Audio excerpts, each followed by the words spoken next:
अच्छा खासा माहौल था।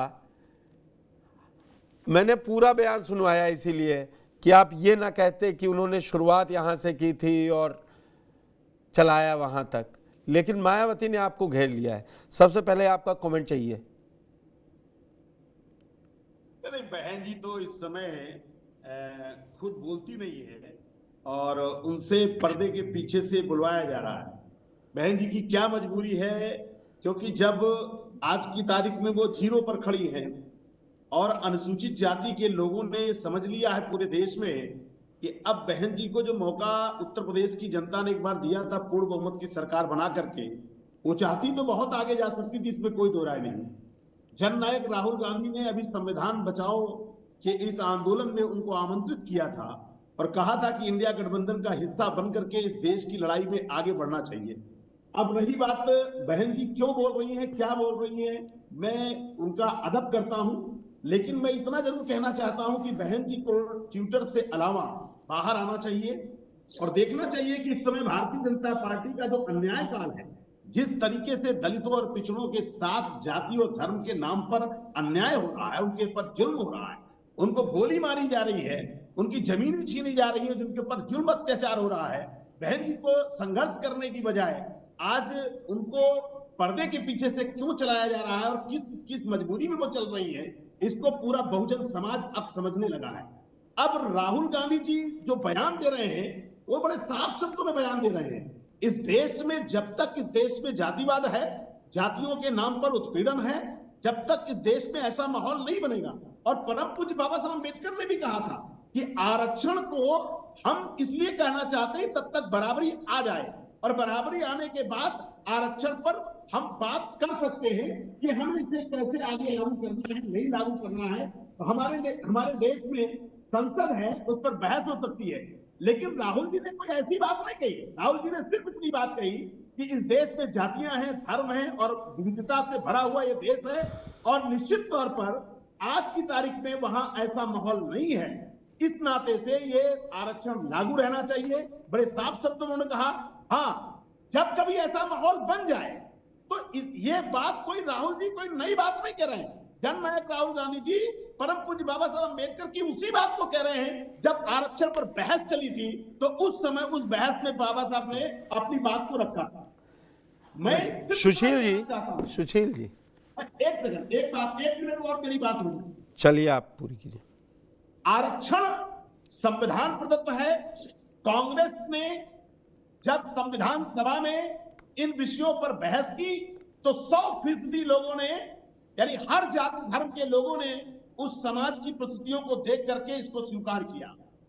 उसमें कोई 10%, 15% या 90% के लोग नहीं, 100% लोग, यानी इस देश की हर जाति धर्म से जितने भी लोग थे सबने माना, इस देश की इस समस्या को समझा और इस देश के हर जाति धर्म के लोगों को मुख्य धारा में लाने के लिए यह आरक्षण का प्रावधान किया गया।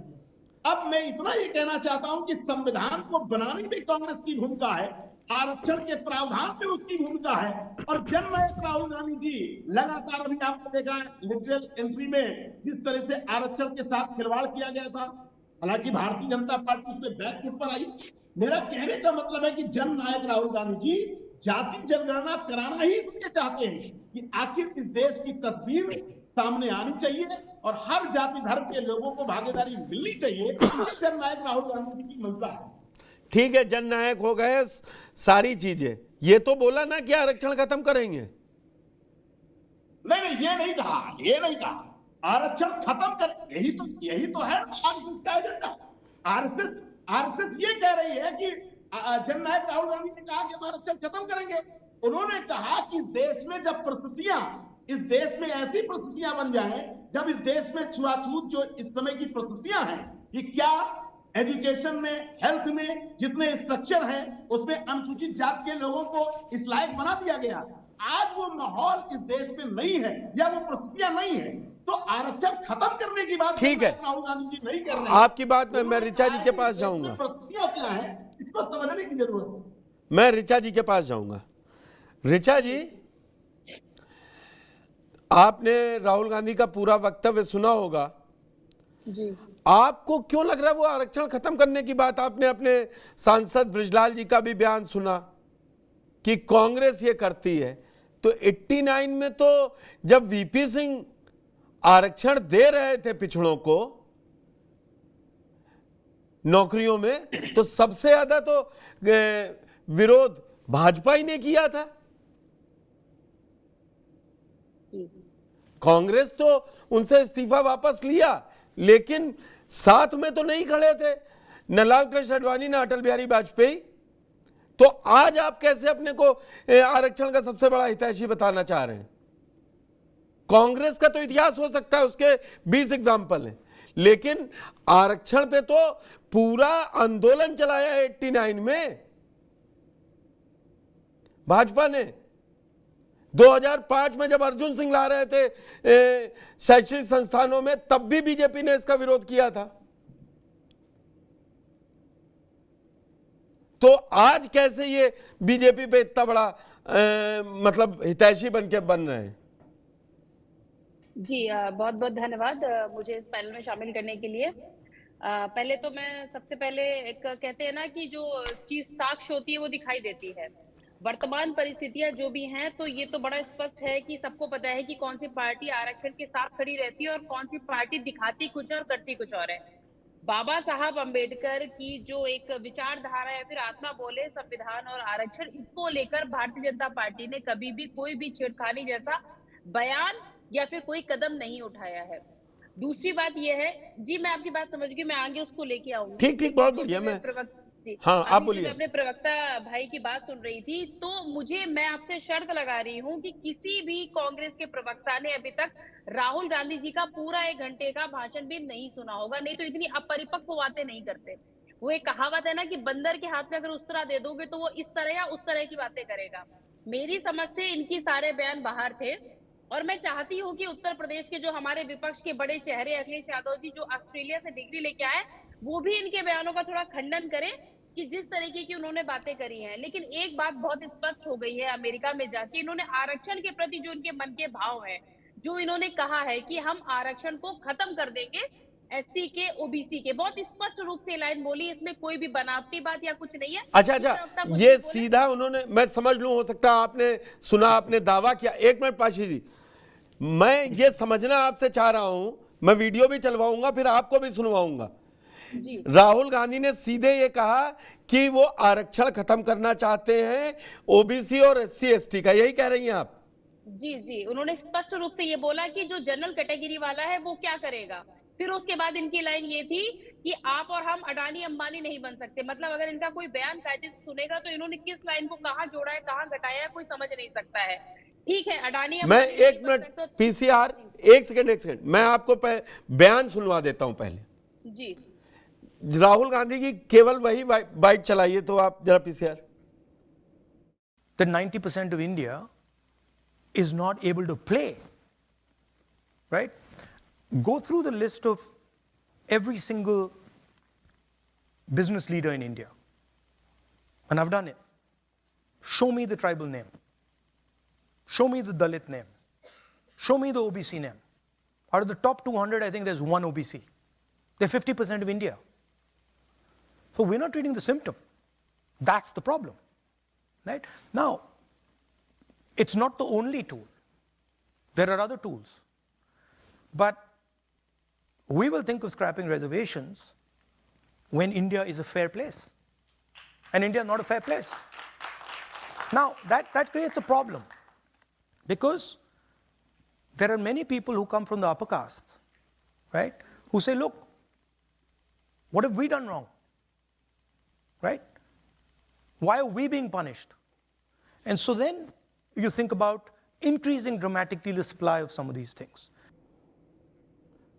ऋचा जी, शायद आपको समझ में आया होगा, वो तो कह रहे हैं ना ओबीसी की भागीदारी है, फेयर ग्राउंड ही नहीं मिलता है, तो पहले इसकी तो बात ही नहीं आनी चाहिए आरक्षण खत्म करने की। उन्होंने कहा, जब, मेरा सवाल सुन लीजिए फिर आप खूब आराम से दीजिएगा जवाब। जब वो ये कह रहे हैं कि 50% ओबीसी है लेकिन 200 की लिस्ट में एक आदमी है, ये फेयर कहां है? ये कहाँ एक फेयर लाइन है? और उसमें ये एक सुन लाइन लीजिए और आप। है जो उन्होंने कहा है कि आप टॉप बिजनेसमैन की लिस्ट उठा के देखिए, उसमें ओबीसी कहाँ है। हाँ, इनकी जो सबसे स्टार्टिंग की लाइन है वो यहाँ पर नौकरियों में और आपके जो ये कहते हैं वो राजनीतिक भागीदारी में और 90% जनता से की शुरू बात नहीं हुए, कर रहे।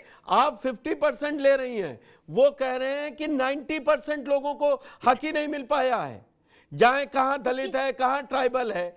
और आप मुझे बताइए, आप जी मैं जी इसीलिए आप इस बोलिए चर्चा को पहले जी रखा, जी क्योंकि आरक्षण पर जितना बवाल चुनाव से लेके अब तक चल रहा है, मायावती को लगा कि अरे ये लाइन लपक लो, बीजेपी को नहीं लगा शुरुआत में। मैं सुबह से सारे बयान देख रहा हूं, बीजेपी को पहले नहीं समझ में आया, मायावती को समझ में आया। तब मायावती के बयान से कि अरे मायावती ने कह दिया आरक्षण खत्म करने को कहा है, उसमें तो वो बीजेपी की लाइन बोल रहे हैं। मेरे साथ सतीश प्रकाश जी जुड़ चुके हैं, उनका भी बहुत बहुत स्वागत है। वो तो भाजपा की लाइन बोल रहे थे, अगर वहां देखा जाए कि हम तो जनरल के साथ खड़े हैं, जो बीजेपी की शुरुआत से लाइन रही है 80 से।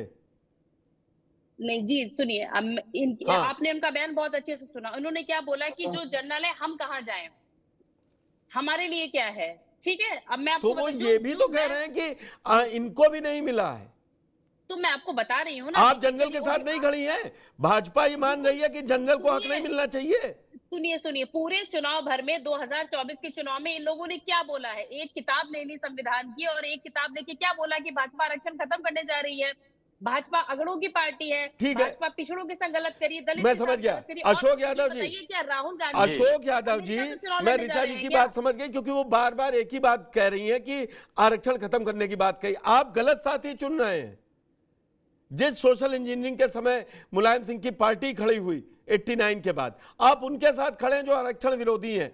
भाजपा भी कह रही, भाजपा ने पूछा कि अशोक यादव जी से पूछिए कि खंडन करें अखिलेश यादव जी। देखिए, इस अखिलेश यादव बयान जी में साथ जो दे आपने रहे हैं चलाया, उनका। अक्षरशः उस बयान को मुझे लगता है कि यहाँ पैनल बैठे सभी लोगों ने सुना और देखा। कहीं उसमें ऐसा कोई शब्द नहीं था, कोई ऐसा वक्तव्य नहीं था जिससे ये जाहिर हो जो हमारी बहन बोल रही हैं लगातार ये सब मतलब मिसनरेट करने की कोशिश कर रही हैं, जो कि मोदी जी का कल्चर है कि किसी बात को ऐसे बोलो कि मतलब उसका अर्थ का अनर्थ निकल जाए। तो उसी परिपाटी पे हमारी बहन जी भी चल रही है। खैर वो अलग बात है। राहुल गांधी जी ने बिल्कुल स्पष्ट बोला है जो आपने कहा पुष्कर जी, बहुत ही साफ गोई से आपने न किसी का पक्ष लिया, बिल्कुल अपने जो पत्रकारिता का धर्म होता है उसको निभाते हुए आपने बिल्कुल सही विश्लेषण किया उनकी बातों का, और इसके लिए मैं आपको धन्यवाद देता हूं। रह गई बात हमारी पार्टी का यही मानना है कि राहुल गांधी जी ने ऐसी कोई बात नहीं बोली है जो पिछड़े दलित के विरोध में बोली हो।